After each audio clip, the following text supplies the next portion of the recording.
n'isonye n'ọpụpụ ụfọdụ obodo dị iche iche ndị France na-achị bụbu Mali, Burkina Faso na Niger ọpụpụ hapụrụ na ECOWAS enwego ọgbakọ agba nke mbụ mpụga nke isii enwere na Abuja wee na-akpọ oku ka enwee ịdịkọ n'otu.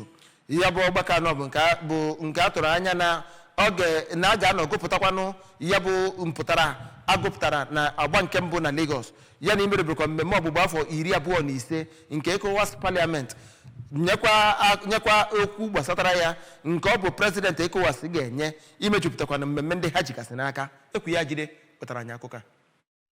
N'okwu mmeghe ya ka onye isi Senate Nigeria Godswill Akpabio gwara ndị nnọchianya mba dị iche iche ka ha jiri ohere a mee ka mkpebi ha bụrụ otu ma kwuo otu olu n'ụwa dum.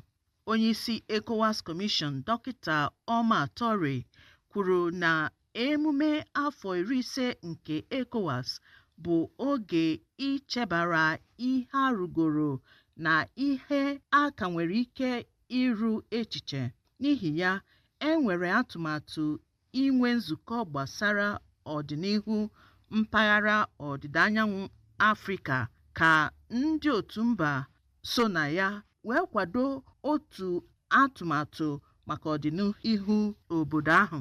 Na mbido okwu ya ka okwuru ndị omeiwu ECOWAS Hajiame Manatu Ibrahima kwupụtara n'afọ 2025 bụkwa afọ pụrụ iche maka ECOWAS n'ihi na ha na-eme emume afọ 50 ya, ebe ụlọ omeiwu ECOWAS na-eme emume afọ 25 kemgbe eguzobere ya.